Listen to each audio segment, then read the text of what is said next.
Hi everyone, this is Priyanka and welcome back to my channel. Last video में हमने बात की थी about the syllabus of UPSC prelims and mains examination, और इस वीडियो में मैं आपको बुक लिस्ट के बारे में बताऊंगी फॉर प्रीलिम्स एग्जामिनेशन मेनली।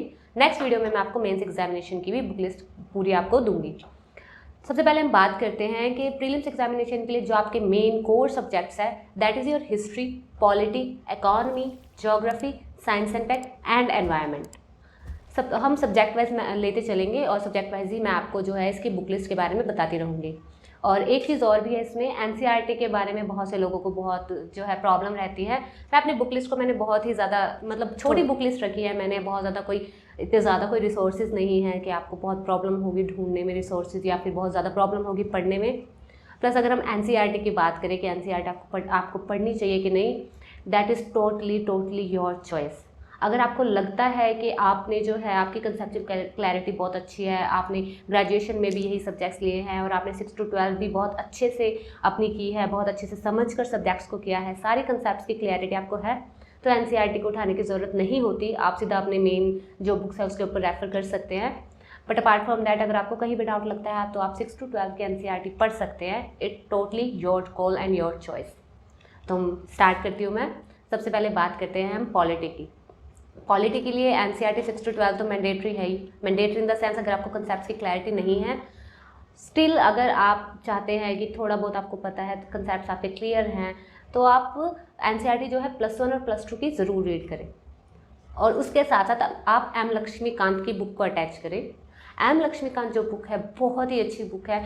मेरा जो अब तक का एक्सपीरियंस रहा है, जितने भी मैंने प्रीलिम्स अटैम्प्ट्स दिए हैं या फिर मैंने अपनी जो मॉक टेस्ट लगाए हैं, मोस्ट ऑफ द क्वेश्चंस जो पॉलिटी के होते हैं एम लक्ष्मीकांत से आपको इजीली, जो अगर आपने एम लक्ष्मीकांत अच्छे से पढ़ी है या समझी है, उसके साथ आपने उसके एमसीक्यूज भी जो है अच्छे से ट्राई किए हैं, तो आप इजीली जो है अपने पॉलिटी का सेक्शन क्रैक कर सकते हो। पॉलिटी में आपको कोई दिक्कत नहीं आने वाली है।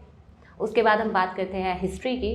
हिस्ट्री में आपको एंशियंट, मिडिएवल और मॉडर्न हिस्ट्री, और मॉडर्न हिस्ट्री में भी आपको इंडियन नेशनल मूवमेंट बहुत अच्छे से थरली रीड करना होता है। एंशियंट के लिए आप आर एस शर्मा की बुक, मिडिएवल के लिए आप सतीश चंद्रा की बुक, और मॉडर्न हिस्ट्री के लिए आप स्पेक्ट्रम की बुक को रेफर कर सकते हैं। प्लस अगर हम एनसीईआरटी की बात करें तो +1 और +2 की एनसीईआरटी आप रीड कर सकते हैं। हिस्ट्री में ही सबसे ज़्यादा डिबेट ये रहती है कि आप न्यू एनसीईआरटी पढ़ें या ओल्ड एनसीईआरटी पढ़ें। जो ज़्यादातर जो टॉपर्स हैं या फिर जो आपको सजेस्ट करते हैं, गाइड करते हैं, वो आपको ओल्ड एनसीईआरटी कहते हैं। पर आप बहुत अच्छा होगा अगर आप ओल्ड भी प्लस न्यू दोनों एनसीईआरटीज़ अगर आप कर सके +1 और +2 की, क्योंकि कुछ कंसेप्ट्स हैं, कुछ टॉपिक्स हैं जो न्यू एनसीईआरटी में मिलते हैं आपको, और कुछ टॉपिक्स ऐसे हैं जो आपको सिर्फ ओल्ड एनसीईआरटी में मिलते हैं। ट्राई करें कि आप दोनों ही ओल्ड और न्यू जो है हिस्ट्री के लिए आप एनसीईआरटीज़ पढ़ सकें। उसके बाद आपका आता है इकोनॉमिक्स की बात करें तो इकोनॉमिक्स जो है बहुत ही डायनामिक सब्जेक्ट है। टोटली करंट अफेयर बेस्ड होता है ये, बट इसमें जो आपके ऑप्शंस में जो होंगे थोड़ी सी आपसे बैकग्राउंड नॉलेज भी पूछ लेते हैं, बेसिक्स भी पूछ लेते हैं। तो या तो आप रमेश सिंह की बुक रेफ़र कर सकते हैं या फिर आप किसी भी कोचिंग के नोट्स, और अगर मैं अपनी पर्सनल प्रेफरेंस बताऊं तो मृणाल सर के नोट्स बहुत ही अच्छे हैं। स्टैटिक, डायनामिक दोनों ही चीज़ें आपकी इन नोट्स से कवर हो जाती हैं बहुत ईजिली, बहुत अच्छे से। लेकिन ये बहुत ज़्यादा वास्ट है, मतलब अप्रॉक्सीमेट 600-700 अराउंड कुछ पेजेस है इसमें, पर बहुत अच्छे से क्लियर हो जाते हैं आपके इकोनॉमिक्स के जो भी बेसिक्स हैं सब कुछ। तो आप ट्राई करें कि आप मृणाल सर के नोट्स रीड कर सकें, या फिर आप रमेश सिंह की बुक को जो है साथ में ले सकते हैं।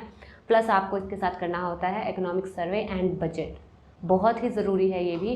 और आपको पूरा इसको थरली रीड नहीं करना है, आपको इसकी समरी एक पता होनी चाहिए कि कौन से सेक्टर की जो इन्वेस्टमेंट है वो इंक्रीज़ हुई है, कौन से सेक्टर में डिक्रीज़ हुई है।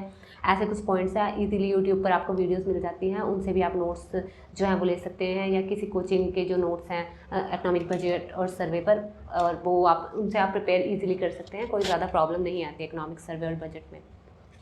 उसके बाद हम बात करते हैं ज्योग्राफी की। ज्योग्राफी के लिए भी मैं यही कहूँगी, करंट अफेयर बेस्ड आता है ये। किसी भी कोचिंग के आप नोट्स लें, या फिर आप एक बुक परचेज़ कर सकते हैं महेश कुमार बर्नवाल की, बहुत अच्छी बुक है ज्योग्राफी के लिए। उससे आप अपने बेसिक्स सारे क्लियर कर लें। उसके बाद आप करंट अफेयर जो भी आपके पास मैगजीन आप रीड करते हैं, करंट अफेयर्स को इसके साथ साथ अटैच करते चलें। करंट अफेयर्स को बल्क में इकट्ठा ना करें, मैं तो ये कहूँगी। और ट्राई करें कि आप रोज़ का न्यूज़पेपर रोज़ ही अपना कवर करते रहें। प्लस आप एंड में एक मंथली मैगजीन लें। न्यूज़पेपर को रीड करने की दोबारा आपको ज़रूरत नहीं है। आप जब मंथली मैगजीन लेते हैं तो आपके सारे न्यूज़पेपर की जो भी रिवीजन आपकी मंथली मैगजीन से इजीली हो जाती है। ये कर सकते हैं आप ज्योग्राफी के लिए। उसके बाद आपका आता है environment and science and tech. दोनों ही, ये भी करंट अफेयर बेस्ड हैं। आप देखेंगे कि इसमें कोई ऐसे एज सच कोई पुराना क्वेश्चन ऐसे नहीं पूछा जाता, करंट अफेयर्स के टॉपिक्स ही पूछे जाते हैं। इसमें भी आप किसी भी कोचिंग के नोट्स रेफ़र करें, या फिर अगर मैं बुक बताऊं तो एनवायरनमेंट के लिए आप हिलर या राव की आप बुक ले सकते हैं, और इसके साथ साथ आप करंट अफेयर्स भी अपने पूरे रखें। आपकी जो भी मंथली मैगजीन आप परचेज़ करते हैं उसमें एनवायरनमेंट का सेक्शन अलग से आता है, और उससे आपकी तैयारी ऑलमोस्ट हो जाती है एनवायरनमेंट की। और साइंस एंड टेक के लिए भी मैं ये कहूँगी कि जो भी आपका करंट में जो टॉपिक चल रहा होता है उसी का ही बैकग्राउंड नॉलेज, बैकग्राउंड आपसे पूछा जाता है। कोई भी अगर टॉपिक जो है ट्रेंड में है, सैटेलाइट्स का कोई टॉपिक है तो आपको जियो सिंक्रोनस सैटेलाइट्स होती हैं या जियो स्टेशनरी सैटेलाइट्स होती हैं, या कोई सैटेलाइट लॉन्च हुई है तो उसका ही आपसे कि भाई ये जियो सिंक्रोनस थी या जियो स्टेशनरी थी, या क्या होता है जियो स्टेशनरी या geosynchronous satellites, as such kind of question जो है आपसे पूछे जाते हैं। मतलब कि आपको करंट अफेयर्स पर ही ज़्यादा फोकस करना होगा इन टर्म्स ऑफ, अगर इन दोनों सब्जेक्ट्स में, एनवायरनमेंट में भी और साइंस एंड टेक में भी। तो ये बहुत ही सिंपल और बहुत ही ईजी बुक लिस्ट जो है मैंने आपको प्रोवाइड की है, बहुत ही हेल्पफुल है। और आप चाहें ऑनलाइन ये सारी बुक्स आपको मिल जाती हैं। प्लस आपको जो एक बहुत ही इंपॉर्टेंट जो काम करना होता है इसके साथ, वो होता है कि आप अपने MCQs, जो भी टॉपिक आप अपनी बुक में से रीड करते हैं, साथ के साथ उसके MCQs जो है आपको ट्राई करने हैं। वेट नहीं करना है कि आपका सब्जेक्ट जो होगा कंप्लीट हो जाएगा उसके बाद आप MCQs जो हैं वो अपने ट्राई करेंगे, ऐसा बिल्कुल नहीं करना है। बहुत से लोग ये गलती करते हैं, ऐसा बिल्कुल ना करें।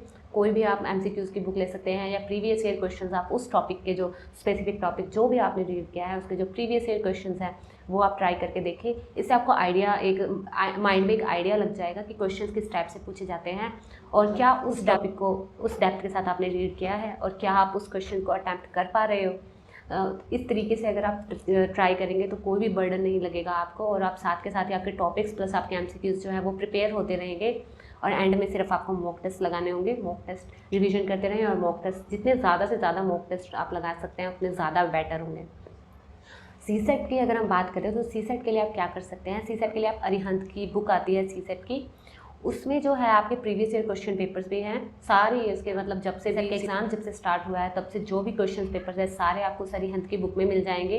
प्लस बहुत सारे उसमें मॉक टेस्ट भी आपको मिल जाएंगे। बहुत अच्छी बुक है CSET के लिए। आप बस आपको एक सोर्स, दैट इज़ योर वो mock test and previous year question जो आपको अरिहंत में दोनों ही मिल जाते हैं। सिर्फ आपको इन पर रिलाई करना है, और कुछ भी एक्स्ट्रा CSET में आपको करने की ज़रूरत नहीं है। So thanks for watching and see you in the next video.